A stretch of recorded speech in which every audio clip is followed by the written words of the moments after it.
Don Quijote, hijo de las islas. Resumen. Somos ya muchos los que nos hemos entusiasmado tratando de demostrar cuál es el famoso lugar de la Mancha. Propongo como hipótesis que la imposibilidad de determinar tal emplazamiento geográfico procede precisamente de la intención premeditada de Cervantes de plantearlo como un no lugar.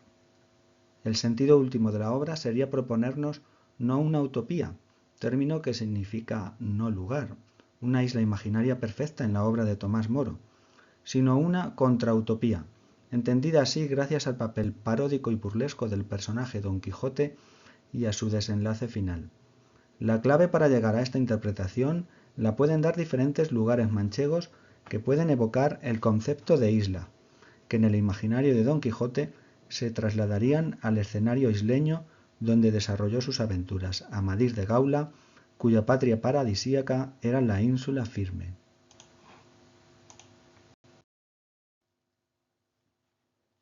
Se podría afirmar que todos los lectores manchegos apasionados del Quijote, que se precien como tales, en algún momento hemos deseado que nuestra localidad sea el famoso lugar de cuyo nombre no quería acordarse Cervantes, pues como todos sabemos, dicho lugar no quiso poner Cide Hamete puntualmente por dejar que todas las villas y lugares de la Mancha contendiesen entre sí por ahijársele y tenérsele por suyo, como contendieron las 7 ciudades de Grecia por Homero. Son numerosos los trabajos realizados que parten de la premisa de aceptar como válido el desafío de Cervantes para que busquemos ese lugar en el espacio geográfico de la Mancha, aun reconociendo muchas veces que tal desafío no sería más que otra nota de humor del autor. No en vano, la mayoría de los cervantistas consideran una pérdida de tiempo buscar el lugar, porque ni siquiera habría estado nunca en la mente de Cervantes. Si a eso añadimos la enorme complejidad que supone localizar escenarios literarios en lugares reales, establecer sistemas de distancias y tiempos, aun con el aliciente de encontrar efectivamente sucesos y personas reales que pudieron realmente inspirar el texto, resulta sorprendente que hayan sido tantos los esfuerzos realizados en este sentido. Con esa misma intención localista, partimos hace tiempo con la intuición de que el lugar de la Mancha podría ser la localidad de Lillo, pues podría reunir ciertos requerimientos de tipo geográfico e histórico necesarios para postularse como tal. En semejanza a pueblos cercanos como Corral de Almaguer, Villa de Don Fadrique, Quero, Puebla de Almoradiel o Miguel Esteban, con argumentos muy comunes, tal como que si el pueblo era villa o lugar, la proximidad al campo de Montiel y a la ruta de mercaderes de Toledo a Murcia, características del relieve, distancias a Tembleque y el Toboso, presencia acreditada de hidalgos entre los vecinos, etc. Sin embargo, en el transcurso de la investigación han ido apareciendo ciertos datos que nos han hecho plantearnos que probablemente cuando Cervantes plantea la obra no pretende que se pueda ubicar inequívocamente tal lugar. Más bien al contrario, intencionadamente pretende que casi cualquier pueblo de la Mancha pueda serlo, por lo que podemos pensar que es un no lugar. Los límites primeros del campo de Montiel. La investigación sobre la determinación del lugar ha tenido siempre muy en cuenta la situación del campo de Montiel. Vale la pena mencionar que en ambas primera y segunda salidas Don Quijote lo hace por el campo de Montiel. Así en la primera lo hace por el antiguo y conocido campo de Montiel, y era la verdad que por él caminaba. Y en la segunda acertó Don Quijote a tomar la misma derrota y camino que el que él había tomado en su primer viaje, que fue por el campo de Montiel.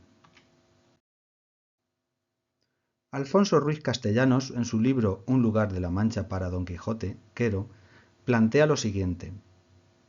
Respecto a la simultánea proximidad del campo de Montiel con el pueblo manchego de Don Quijote y con el Toboso, podemos explicarla de dos maneras.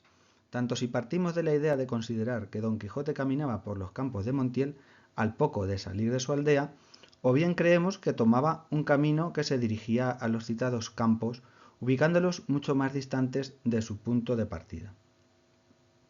Algunos buscadores del lugar se han fijado en la descripción de antiguo y conocido que el propio Don Quijote le da al campo de Montiel, siguiendo la ambigüedad histórica y temporal de la que hacen uso los libros de caballerías, para afirmar que se puede estar refiriendo al territorio que un día fuera y no al que sería finalmente en los venideros tiempos, cuando salga a la luz la verdadera historia de mis famosos hechos, como Don Quijote afirma. Sin embargo, el comentario del autor, y era la verdad que por él caminaba, tendría el propósito de redirigir la búsqueda hacia el sur, hacia el límite norte que el campo de Montiel tenía en el siglo XVI. En el siglo XVI y no en la antigüedad, como más adelante veremos. Tengamos en cuenta que el autor conoce, por las fechas de las obras literarias que aparecen en el escrutinio, que no hacía mucho tiempo que nuestro hidalgo vivía en el famoso lugar. Por otro lado, aunque los libros de caballerías hacen gala de la verosimilitud y el Quijote lo aparenta, parece imposible que el lugar pueda estar cerca del Toboso y al mismo tiempo al norte del campo de Montiel del siglo XVI. Pero veamos cuáles eran los primeros límites. Justiniano Rodríguez Castillo, en su libro Don Quijote por el campo de Montiel, 2005, páginas 42-43, siguiendo a don Antonio Blázquez en La Itación de Bamba, estudio histórico-geográfico, indica que los límites primeros del campo de Montiel los encontramos en el obispado de Mentesa. En la Itación de Bamba del año 450 y recopilada por Idacio en el 676 se describen los límites de las sedes episcopales y son las del obispado de Mentesa de la siguiente forma. Mentesa tenat de Écija usque seguran, de Lila usque polisena.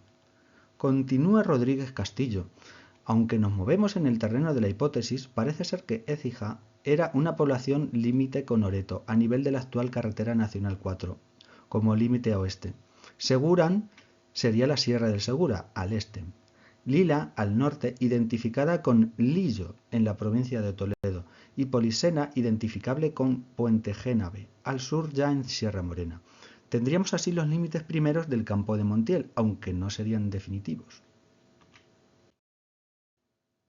Tendríamos acotado un territorio que podríamos identificar con el antiguo campo de Montiel, cuyo límite norte sería la localidad de Lillo, en lo cual coincide Rodríguez Castillo con Antonio Blázquez.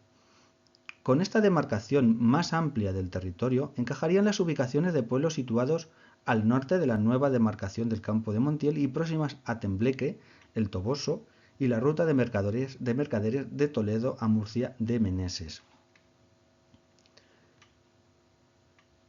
El término Lillo procede de Lila y significa la isla. Juan Gómez Díaz, que tanto ha aportado a la cultura de su patria chica, en su libro Lillo, mi pueblo, su gente, de 1996, nos da cuenta de la historia local y en cuanto al origen del nombre de Lillo, hace referencia obligada a las relaciones de Felipe II, donde se cuenta: esta villa de Lillo se dice de presente Lillo, y esto de tiempo inmemorial. No se sabe la razón por qué se dijo así. Al segundo capítulo se responde que esta villa su fundación es muy antigua de su principio. No se sabe cuándo se ganó a los moros ni quién fue el fundador. Al cuarto capítulo se responde que esta villa es situada 11 leguas de la ciudad de Toledo en su reino a la parte donde sale el sol, y desde allí adelante comienza lo que dicen Mancha. Al sexto capítulo se responde que el escudo de armas que tiene esta villa, que es una flor de lis, créese que se tomó del nombre del pueblo, que es Lilio, que significa azucena. Como hemos visto anteriormente, el historiador Antonio Blázquez identificaba Lila con la población de Lillo, pero desconocemos sus razones. No obstante, estamos de acuerdo con tal afirmación por los siguientes motivos. Los términos Lila y Lilio tienen raíces comunes, lo que apuntaría a que el primero dio origen al segundo. Sin embargo, en cuanto a los significados, podemos referir lo siguiente. Lillo procede claramente del lilio, y lilio parece proceder de lilium, es decir, lirio o azucena. Por eso en el siglo XVI lo relacionan con el escudo de armas, que es una flor de lis. ¿Tiene el nombre de Lila un significado semejante? En nuestra opinión, no. La argumentación es la siguiente. Existen topónimos en España y otros países que designan localidades o lugares geográficos con la voz lila. En algunas ocasiones se puede comprobar que el significado es la isla.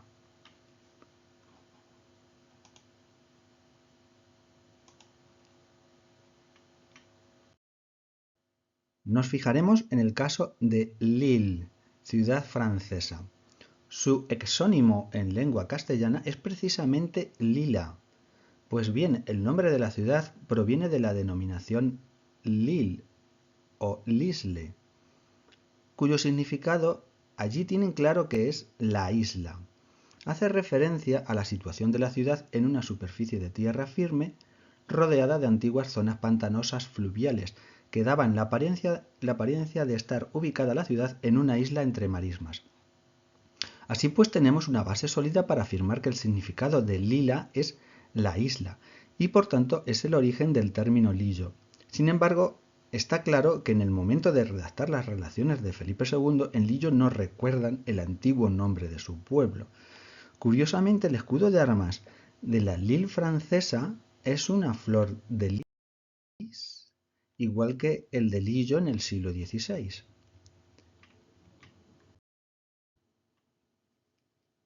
Perteneció al condado de Flandes, en posesión de los Habsburgo desde Carlos V a Felipe IV, segunda mitad del siglo XVII, es decir, en la época en que Cervantes y su hermano Rodrigo estuvieron en los tercios de Flandes. Antonio Mendoza en su obra El regocijo de las musas, expone que Villa de Onfadrique, municipio a 14 kilómetros de Lillo, en el pasado tuvo el nombre de Puebla de la Isla, según ha transmitido la tradición oral y así recogido en ciertos documentos. Teodosio Hidalgo dio una explicación para el origen de dicho nombre y en esa línea Antonio Mendoza argumenta la abundancia de lagunas, charcos, navas y ollas que rodeaban la localidad en el pasado y pudieron dar origen al nombre de la isla. Semejante argumento podríamos dar para Lillo, pues en su término existen hoy 4 lagunas y en el siglo XVII existían hasta 13. El Cerro de San Antón, junto a la localidad, en un entorno llano y lagunoso, puede ser imaginado como isla. Teodosio Hidalgo refiere que don Manuel Corchado Soriano recogió un dato del Bulario de la Orden de Santiago en el cual se habla de cierta pendencia entre pastores de Corral de Almaguer y otros de un lugar llamado La Isla, allá por los años de 1319 o 1320. A nuestro parecer, la isla a la que se refiere el documento podría tratarse del lugar hoy conocido como Lillo, también limítrofe con Corral de Almaguer, y no Puebla de la Isla. De esta manera, el origen de Puebla de la Isla podría ser más bien una repoblación de gentes procedentes de la isla, Lillo. Lillo se identificaría con la isla, también llamada Lila.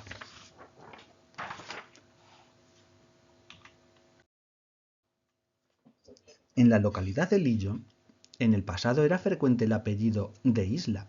Así, por ejemplo, tenemos a Bartolomé de Isla, capellán que fue del emperador Carlos V. Este ilustre hijo de Lillo era de la familia de los Cortecedo de Isla, uno de cuyos miembros fue comisario del Santo Oficio de la Inquisición. El apellido daría cuenta de la procedencia, como también lo era el apellido de otros ilustres lilleros, como Antón Rodríguez de Lillo, que fue canciller de Castilla, Laurencio Balbo de Lillo, que participó en la confección de la Biblia políglota complutense, Fray Martín de Lillo, Fray Juan Antonio de Lillo, obispo de Nueva Cáceres, etc. Según Luis Moreno Nieto, en el Diccionario Enciclopédico de Toledo y su provincia, la Isla fue antiguamente una comarca natural formada por numerosos pueblos, llegando por el este hasta Valdecarábanos.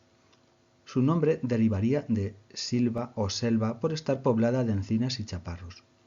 Tratándose de una comarca situada en una meseta erizada de cerros aislados y serrezuelas, planteamos otra posibilidad en cuanto al origen del nombre, que es que proceda de las islas. Tales cerros y serrezuelas en terreno tan llano podrían ser visualizados e interpretados por un observador con algo de imaginación como islas. De hecho, el término geológico para estos cerros es cerros-isla. Tal fenómeno imaginativo podríamos extenderlo al resto del territorio de llanura de la Mancha. Así pues, el límite norte del campo de Montiel en la antigüedad era Lila-Lillo. Este dato es clave para ubicar las posibles salidas de Don Quijote de su lugar. Sin embargo, el dato de que Lila se identificara con Lillo no era conocido en el siglo XVI, ni aún en la actualidad, al menos no se ha planteado como lo hacemos ahora mismo. No obstante, esto no impide que un Cervantes, que ha podido conocer in situ la ciudad Lille francesa, pueda relacionarla con el Lillo toledano. Y también podría haber tenido acceso a bibliografía, como la Historia Sagrada del Padre Flórez, y haber leído sobre los límites del obispado de Mentesa, origen del campo de Montiel. El tópico de las islas en los libros de caballerías y el Quijote.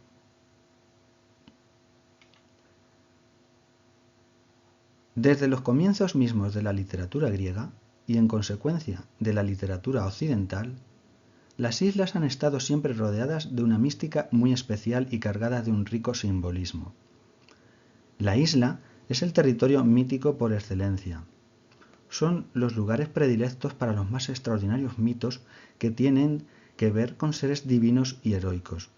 En la literatura griega, desde Homero y Hesíodo, podemos citar la Odisea y el libro primero de los relatos verídicos de Luciano de Samosata, en el siglo II después de Cristo.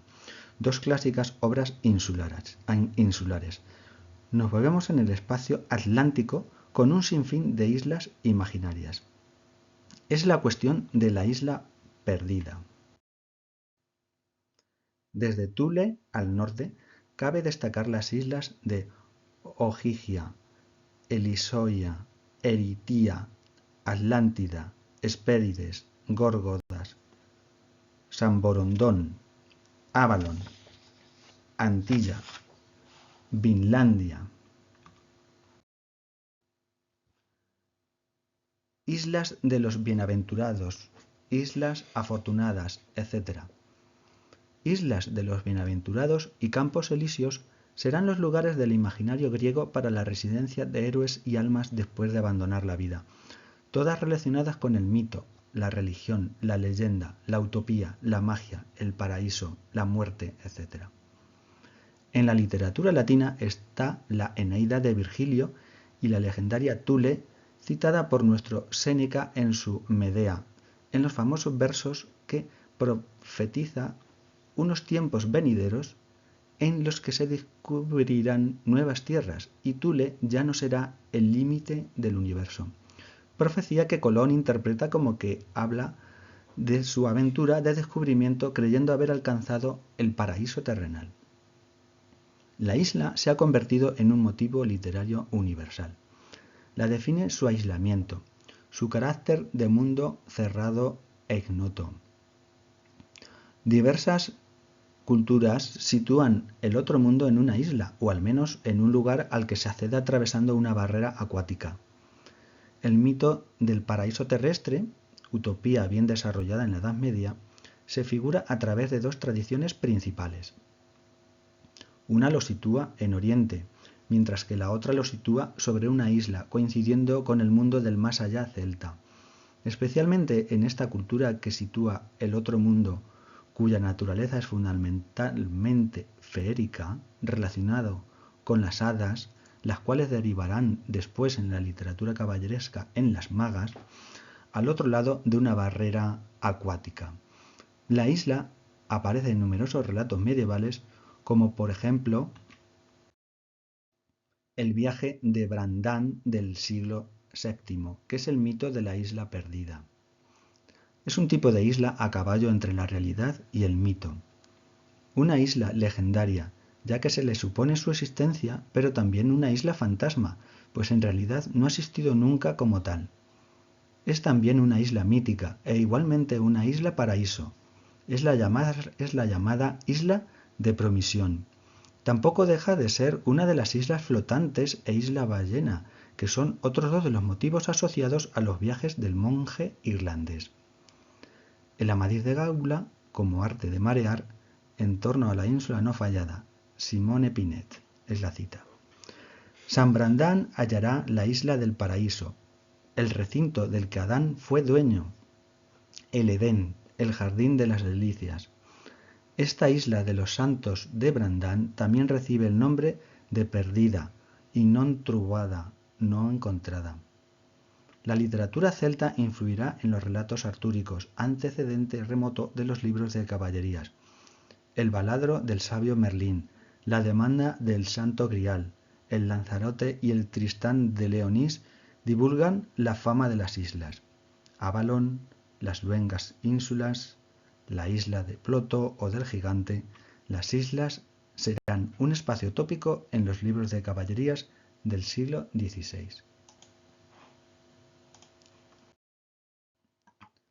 Estos son los territorios sobre los que Montalvo pudo trazar los escenarios del Amadís.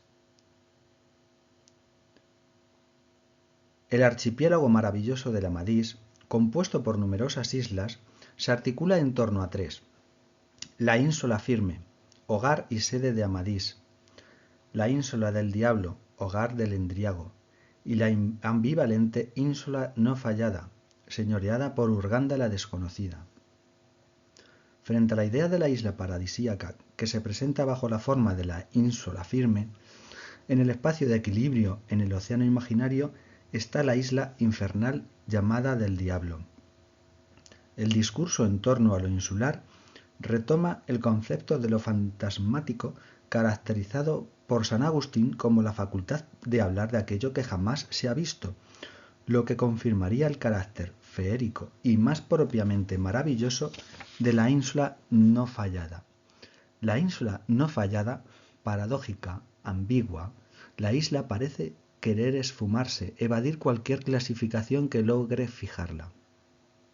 A medio camino entre paraíso e infierno, entre la realidad y la maravilla, la isla de Urganda la desconocida. Si no ha sido encontrada, ¿con qué valor de existencia cuenta? Un archipiélago maravilloso funcionaría como un sistema de no lugares.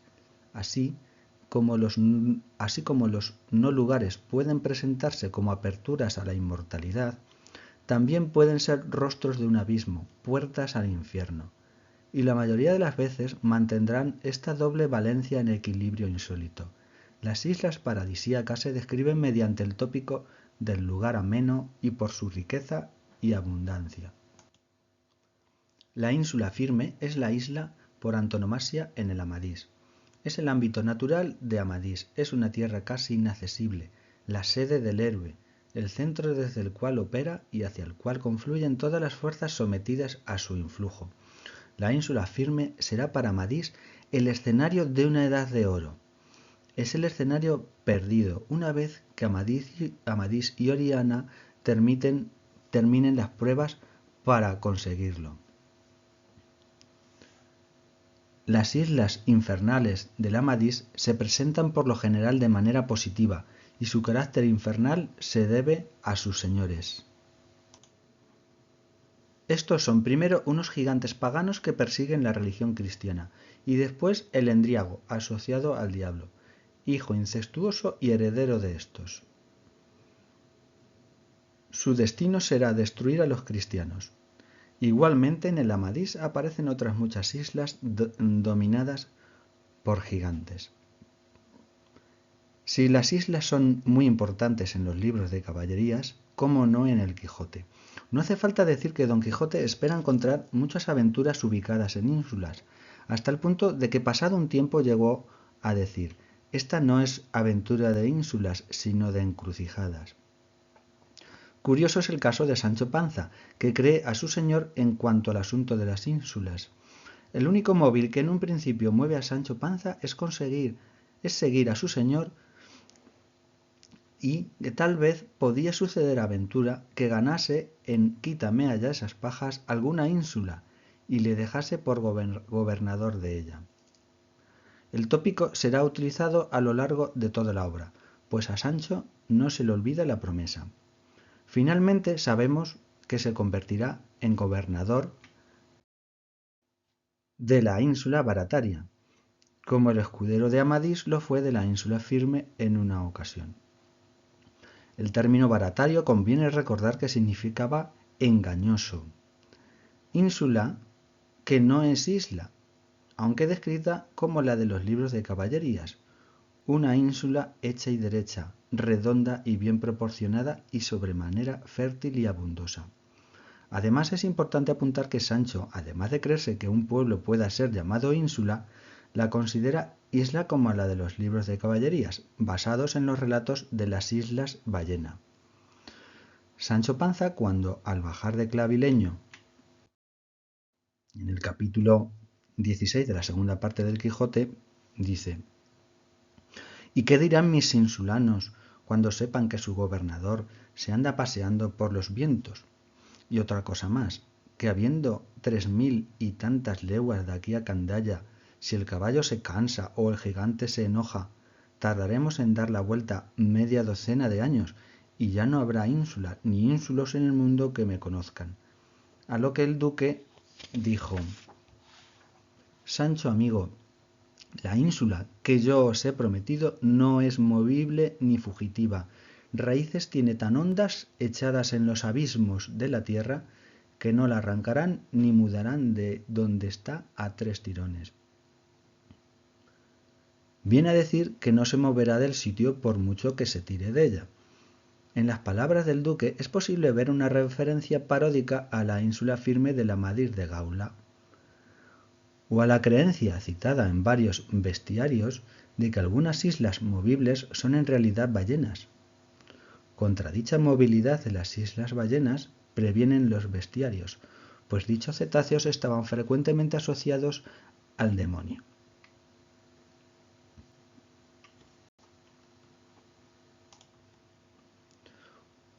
Un ingenioso sistema de no lugares en el Quijote. Partimos del siguiente texto de la primera salida de Don Quijote, que conviene recordar.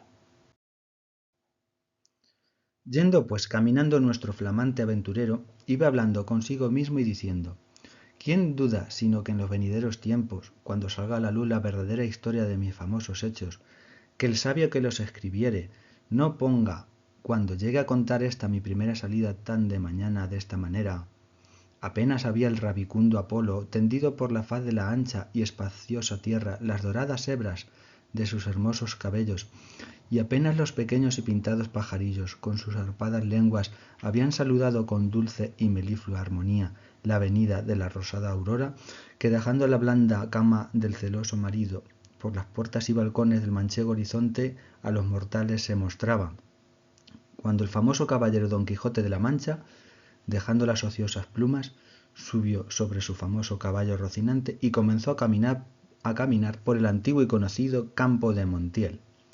Y era la verdad que por él caminaba, y añadió diciendo: dichosa edad y siglo dichoso aquel a donde saldrán a luz las famosas hazañas mías. Cabe interpretar en este texto que Don Quijote, dejando las ociosas plumas, subió sobre su caballo Rocinante y se mostró, cual rosada aurora, por las puertas y balcones del manchego horizonte, y comenzó a caminar por el antiguo y conocido campo de Montiel.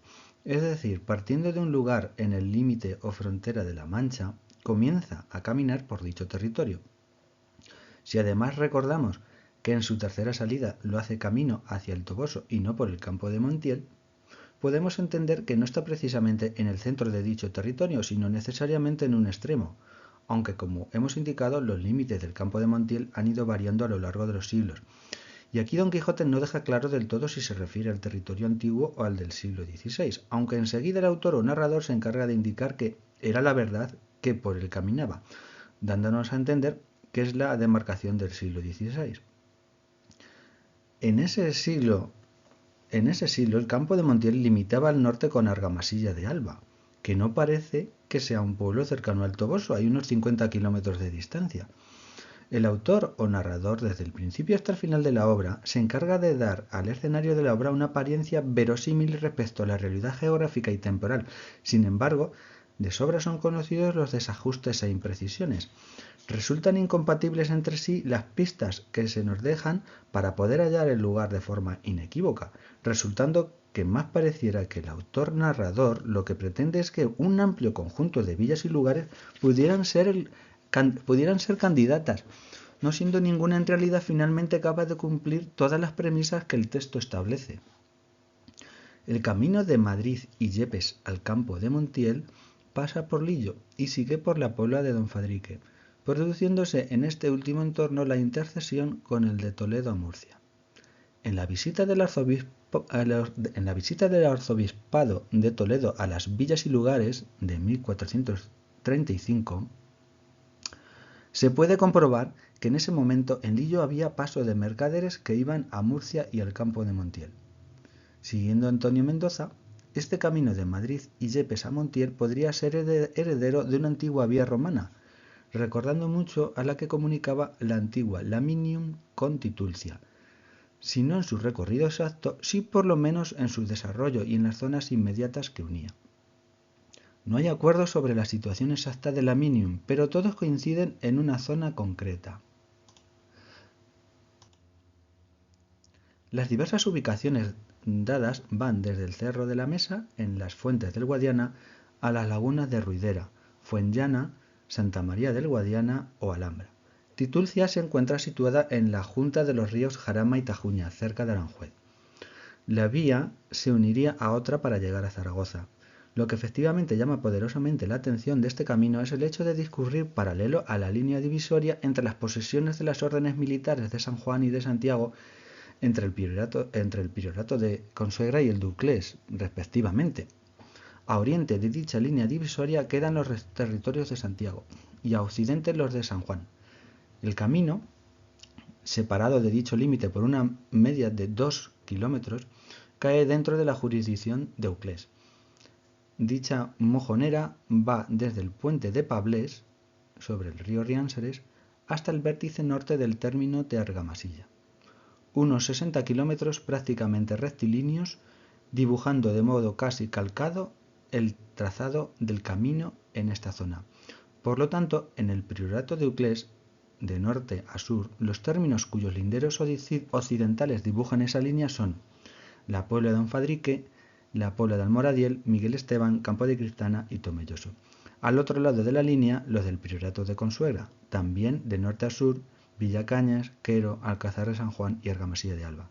Da la sensación de que los que delimitaron los territorios entre dichas órdenes militares tomaron como referencia dicho camino. Esto fue en la concordia entre las órdenes de San Juan y Santiago, en el año 1237. En esta última se dice que los frailes de Euclés tuvieron Criptana con toda su tierra, que era contra Consuegra, y fuese derechamente a la cabeza de la villa de Lillo, que aquel mojón de la sierra de Criptana que saliese derechamente contra Santa María de Guadiana. Desde la cabeza de la villa de Lillo, que no es otra cosa que el Cerro de San Antón, hasta Santa María del Guadiana. Los que trazaron dicha divisoria entre San Juan y Santiago tomaron como referencia el camino de Yepes a Montiel, que planteamos pueda coincidir con la vía romana Laminium Titulcia. En 1353, el maestre de la Orden de Santiago, Don Fadrique, creó el Común de la Mancha, que en las relaciones de Felipe II ya sería partido, y entonces también otros pueblos de San Juan se manifestaron pertenecientes a la Mancha. Con lo expuesto hasta ahora, tenemos un pueblo llamado Lillo, que en el siglo XVI se considera límite de la Mancha, pero que desconocen que en la antigüedad fue Lila, cuyo significado es la isla, y era el límite norte del obispado de Mentesa, origen del campo de Montiel. Cervantes pudo ser conocedor de la descripción de los límites de dicho obispado y conocer que Lillo es Lila, la isla, ruta de paso de un camino histórico hacia el campo de Montiel por el eje Lila-Polisena, lo cual asegura más, si cabe, que en esa dirección nos encontramos en el antiguo campo de Montiel. Tenemos que el siguiente pueblo en esa ruta era Puebla de la Isla y que hay allí tradición oral de su antiguo nombre. También tenemos que la divisoria del Común de la Mancha coincide con ese camino histórico hacia el campo de Montiel y con ese eje norte-sur.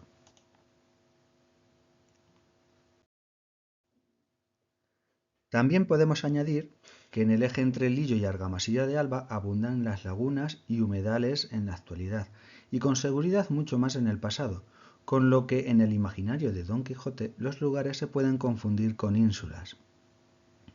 Los gigantes son personajes importantes en la obra, y como hemos visto, suelen ser señores de ínsulas en la literatura caballeresca.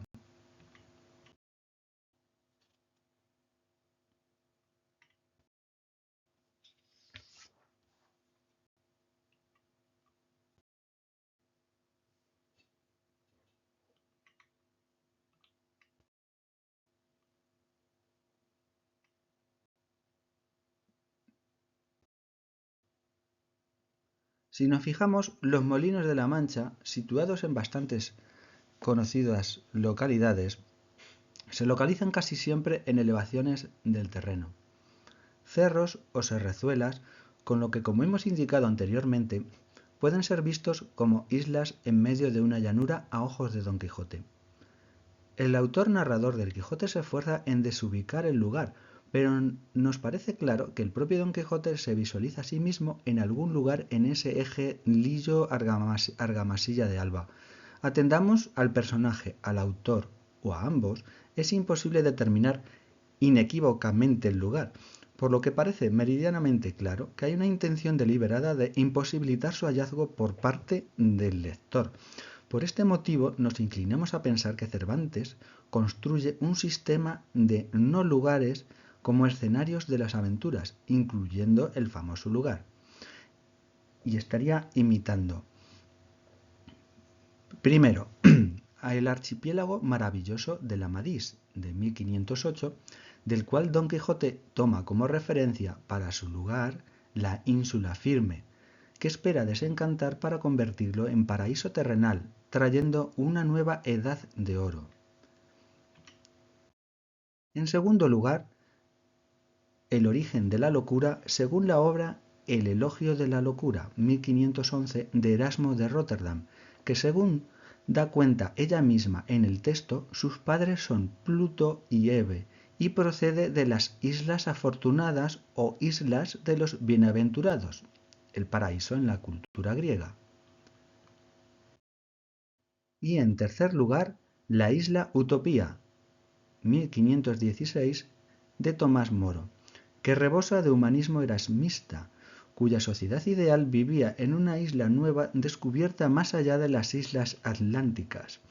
El mismo nombre de la isla procede del griego utopía, no lugar, como de hecho lo tradujo Francisco de Quevedo. Esta obra inaugura la edad moderna del género utópico.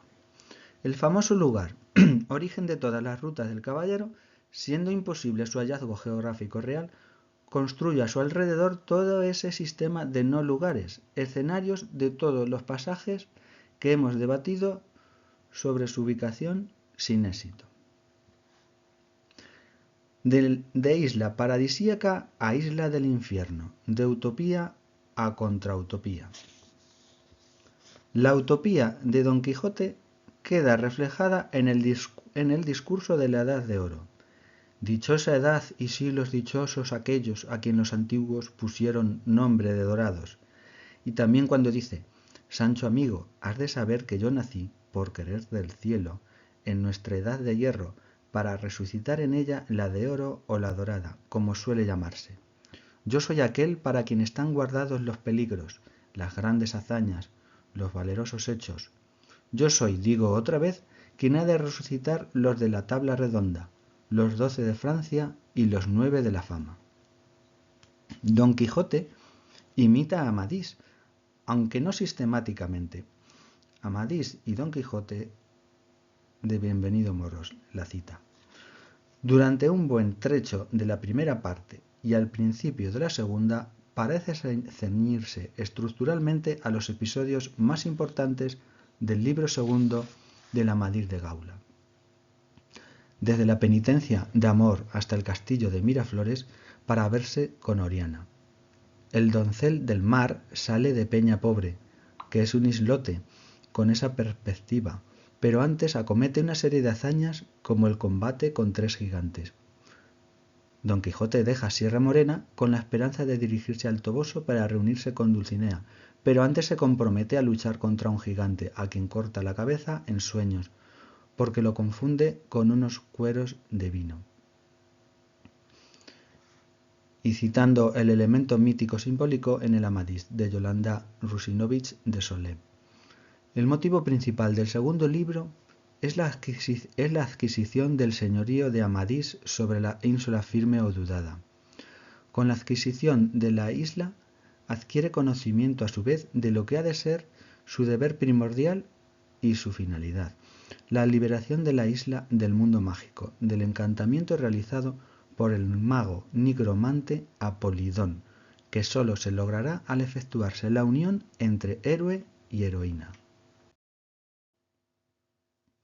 El desencantamiento consiste en atravesar un arco encantado que conduce a una huerta donde hay 4 cámaras, en medio de las cuales se encuentra un palacio redondo, donde ningún hombre ni mujer no se ha osado de entrar, si no fueran aquel y aquella que tanto y tan lealmente tienen su amor, y conviene que entren juntos la primera vez, que si cada uno por sí lo hiciere, será perecido de la más cruel muerte que nunca se vio.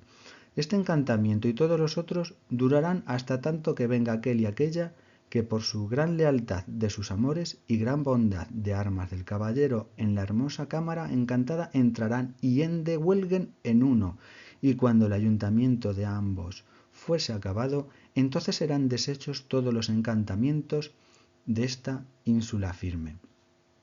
Estamos convencidos que Don Quijote, desde su primera salida, tiene en su imaginación lograr conseguir por méritos propios el amor de Dulcinea y acompañado de ella, desencantar su particular ínsula firme, que sería su propio lugar, imitando el desencantamiento que logró Amadís, estableciendo así su propio paraíso terrenal y recuperando la Edad de Oro. Pero ya sabemos que nunca entró con Dulcinea a su pueblo. Con estos pensamientos y deseos subieron una cuesta arriba, desde la cual descubrieron su aldea, la cual, vista de Sancho, se hincó de rodillas y dijo: «Abre los ojos, deseada patria, y mira que vuelve a ti Sancho Panza, tu hijo, si no muy rico, muy bien azotado. Abre los brazos y recibe también tu hijo, Don Quijote, que si viene vencido de los brazos ajenos, viene vencedor de sí mismo, que según él me ha dicho es el mayor vencimiento que desearse puede.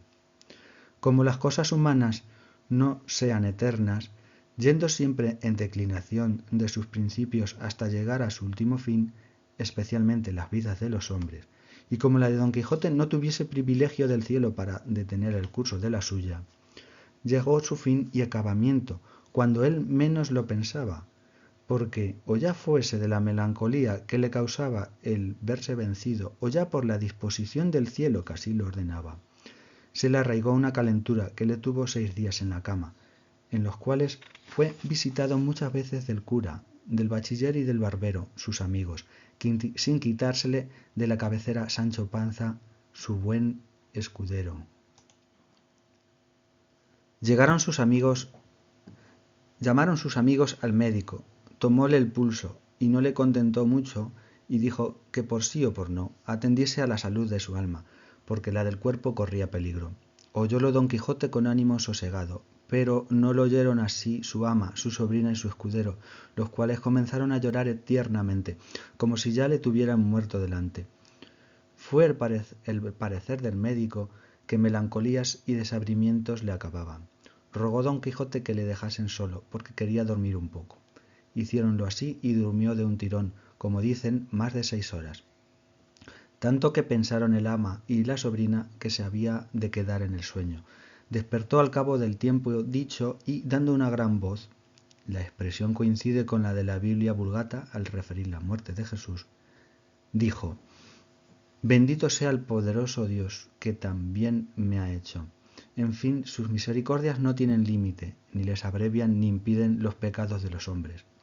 Yo tengo juicio ya libre y claro, sin las sombras caliginosas de la ignorancia que sobre él me pusieron mi amarga y continua leyenda de los detestables libros de las caballerías. ya conozco sus disparates y sus embelecos, y no me pesa sino que este desengaño ha llegado tan tarde que no me deja tiempo para hacer alguna recompensa leyendo otros que sean luz del alma. Acabóse la confesión y salió el cura diciendo: verdaderamente se muere y verdaderamente está cuerdo Alonso Quijano el Bueno. Citando a Diógenes Fajardo, Pontificia Universidad Javeriana. Se ha señalado la constante presencia del erasmismo en las diversas obras de Cervantes como elemento imprescindible para la cabal interpretación del Quijote. Especialmente han contribuido los escritos de Américo Castro y de Marcel Bataillon. La locura de Don Quijote consiste en que la verdad es simple coincidencia con su pensamiento o su imaginación. Basta que él lo piense así para que sea verdad, aunque a todo el mundo le parezca lo contrario. Esta naturaleza de la locura de Don Quijote está muy de acuerdo con el concepto que de sí misma tiene la locura en la obra de Erasmo. Habla la locura de dos tipos de demencia: una que emana de los infiernos y es la causa de todos los males, y la otra que proviene de la benévola demencia, como la llamaba Horacio. La otra demencia, que seguramente emana de mí, la locura, muy contraria a la primera, es el mayor bien que se pueda pretender. Ocurre cada vez que una dulce ilusión libra al alma de dolorosos cuidados y la sumerge en un mar de deleites.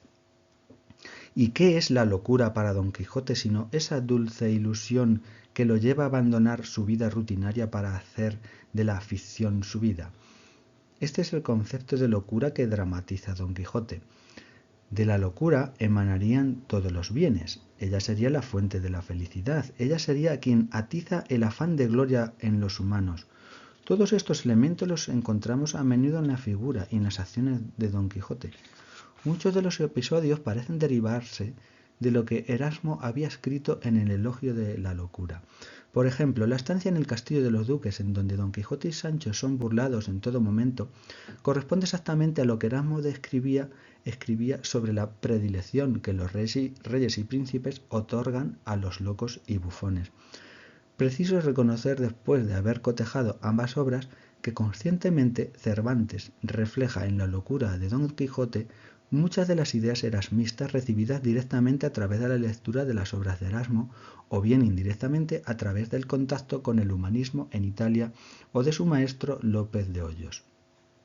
Sin embargo, cuando él menos lo esperaba, le llega la hora de la muerte, y una muerte cruel, porque ya no va a desencantar su ínsula paradisíaca. Está al pie del arco encantado y va a entrar él solo sin Dulcinea. Entonces Alonso Quijano experimenta una auténtica metanoia. Su ínsula paradisíaca se ha revelado finalmente como infernal. Se trata más bien de la ínsula no fallada de Urganda la desconocida, extraordinario parónimo de Hurgando lo desconocido, la maga que Don Quijote creía su protectora. Isla que, como hemos dicho antes, a veces se torna infernal. Sugiere que, contrariamente a la naturaleza de la locura del elogio, su locura procede de los infiernos. No obstante, los cielos le dan la oportunidad de arrepentimiento y, muriendo cristianamente, aspirar a las bodas celestiales. Tras esto se puede concluir que, contrariamente a lo que muchos han pretendido, el sentido de la obra es efectivamente parodiar los libros de caballerías, ya cuestionados por la Iglesia, considerando malvada su máquina mal fundada. La locura en Don Quijote finalmente se descubre que tiene un origen infernal y no benévola, como ella misma se considera en la obra de Erasmo. Don Quijote buscaba el paraíso terrenal, el cielo en la tierra, o como ahora decimos, alcanzar una utopía, pero sin contar con Dios y la Iglesia. Y lo que esto le acarrea es la muerte. Por este motivo, la utopía se revela finalmente en contrautopía. Esta interpretación de la locura de Don Quijote pone de relieve que es maligna, infernal, despejando las dudas que el elogio de la locura puede presentar en cuanto a tal. También, por extensión, pone en cuestión aquellos argumentos que defiende que Don Quijote y Cervantes son erasmistas o criptojudaizantes, alumbrados, esotéricos, etc. Y al contrario, lo que afirma es su afinidad a la Contrarreforma y a Trento. Ahora, conociendo el origen de la locura de Don Quijote, podemos entender mejor el prólogo de la primera parte. Desocupado lector, sin juramento me podrás creer que quisiera que este libro, como hijo del entendimiento, fuera el más hermoso, el más gallardo y más discreto que pudiera imaginarse. Pero no he podido yo contravenir al orden de naturaleza, que en ella cada cosa engendra su semejante. Y así, ¿qué podía engendrar el estéril y mal cultivado ingenio mío, sino la historia de un hijo seco, avellanado, antojadizo y lleno de pensamientos varios y nunca imaginados de otro alguno, bien como quien se engendró en una cárcel? El infierno es la peor cárcel, donde toda incomodidad tiene su asiento y donde todo triste ruido hace su habitación. El sosiego, el lugar apacible, la amenidad de los campos, la serenidad de los cielos, el murmurar de las fuentes, la quietud del espíritu son grande parte para que las musas más estériles se muestren fecundas y ofrezcan partos al mundo que le colmen de maravilla y de contento. Acontece tener un padre, un hijo feo y sin gracia alguna, y el amor que le tiene le pone una venda en los ojos para que no vea sus faltas, antes las juzga por discreciones y lindezas, y las cuenta a sus amigos por agudezas y donaires. Pero yo, que aunque parezco padre, soy padrastro de Don Quijote, no quiero irme con la corriente del uso, ni suplicarte casi con las lágrimas en los ojos como otros hacen, lector carísimo, que perdones o disimules las faltas que en este mi hijo vieres, que ni eres su pariente ni su amigo, y tienes tu alma en tu cuerpo y tu libre albedrío como el más pintado, y estás en tu casa donde eres señor de ella, como el rey de sus alcabalas, y sabes lo que comúnmente se dice, que debajo de mi manto al rey mato, todo lo cual te exenta y hace libre de todo respeto y obligación, y así puedes decir de la historia todo aquello que te pareciere, sin temor que te calumnien por el mal, ni te premien por el bien que dijeres de ella. Además, también podemos comprender el fin que perseguía el Quijote apócrifo de Avellaneda, que trata de acabar con el erasmismo y el sentido utópico de búsqueda del paraíso terrenal de la primera parte del Quijote, ideas próximas a obras como Utopía de Tomás Moro, obra que se prohibió por el arzobispo de Toledo en 1583, aunque se publicó en España en 1592 finalmente. Erasmismo y búsqueda del paraíso terrenal son contrarios al credo de Trento. Este texto extraído del Quijote de Avellaneda es revelador. De la quinta parte, capítulo primero. A fe, dijo Sancho, que pasamos nosotros ahora un año hartos desafortunios para ganar el reino micónico, y nos quedamos hechos micos. Pero creo que vuesa merced querrá ahora que nos volvamos santos andantes para ganar el paraíso terrenal. Mas dejado esto aparte, lea y veamos la vida que dice de San Bernardo. Cervantes pretende que su obra llegue, como señala la pluma en el último capítulo, hasta los extraños reinos como el de Preste Juan. Las islas se mencionan en la Biblia a menudo como las islas lejanas, término para designar a los alejados. La obra pretendería llegar a los más alejados, aquellos que siguen doctrinas alejadas de la fe católica, utilizando para ello una ingeniosa parodia que podía salvar falsas acusaciones de contenidos contrarios a la doctrina de Trento. El tiempo de los siglos XVI y XVII era de gran interés por las utopías en toda Europa. Eran los años en que se presentía el fin inmediato de las estructuras feudales de la sociedad para dar lugar a nuevos sistemas de poder burgués. Cervantes pudo ver y sin duda leer las obras utópicas corrientes de su siglo. El elogio de la locura de Erasmo y Utopía de Tomás Moro marcan el inicio de las utopías de la Edad Moderna. Maraval ya habló de la utopía en el Quijote. La visión nostálgica de una edad de oro del pasado era tópico corriente en la literatura del Renacimiento. Sería casi imposible determinar quién fue el primero en sembrar las semillas de la Edad de Oro. Desde una perspectiva cristiana, la Edad de Oro se convirtió rápidamente en el Edén o en la comunión de los santos. La locura de Don Quijote pretende forjar una utopía. Pero el texto finalmente nos expone una clara contrautopía, es decir, una invectiva contra las utopías, las antiguas, el Edén, y las modernas, para sugerir que proceden del infierno, porque como ocurre con los libros de caballería, las herejías, religiones paganas y las utopías renacentistas en general se alejan del teocentrismo y la ortodoxia católica. Para reforzar esta conclusión podemos añadir que el Persiles, obra que está acabando Cervantes cuando escribe la segunda parte del Quijote, nos presenta un argumento similar. Dos peregrinos que se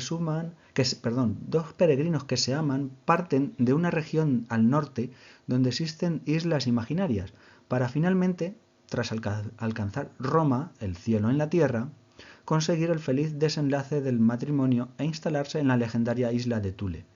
Parecido argumento al Quijote, pero con desenlace feliz gracias al amparo de la Santa Madre, la Iglesia Católica, y no ya al esperado acto mágico de Don Quijote, sino al esfuerzo, o sea, los trabajos de los protagonistas. El Persiles habla de un más allá deseado y alcanzable, alejado de la utopía renacentista. Es claramente barroco. Quijote y Persiles son dos claras obras barrocas, pues queda patente el discurso desmitificador que se enfrenta al Renacimiento.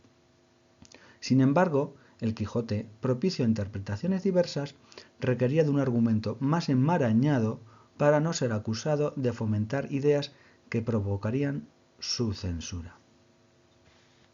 Conclusiones. Hemos partido de la investigación local para poner de relieve que Lillo, Villa de Don Fadrique y un gran conjunto de pueblos manchegos, a la vista de diversos datos históricos, geográficos, etc., podrían haber inspirado en Cervantes la creación de una obra astuta que consiguiera varios objetivos, tales como servir de crítica a la sociedad del momento, poner en duda la fiabilidad de las utopías renacentistas y proponer como camino adecuado para conseguir un mundo mejor, servir e ir de la mano de la Santa Iglesia Católica. Si la hipótesis es correcta, tenemos una interpretación más acertada de la finalidad de la obra, que no es otra que la que efectivamente se expone en el prólogo de la primera parte, en contra de todos aquellos que han pensado y piensan que el Quijote es una utopía humanista viable típicamente renacentista. Al contrario, sería una reacción a la modernidad, al antropocentrismo que rechaza el papel fundamental de Dios. Se invalidarían todos los argumentos posteriores que han querido ver en el Quijote una reivindicación de ideas prohibidas entonces, cuando en realidad se trataría de un ingenioso caballo de Troya capaz de alcanzar a todo tipo de lector, de toda clase, condición, religión o, como diríamos hoy en día, ideología. Muchas gracias.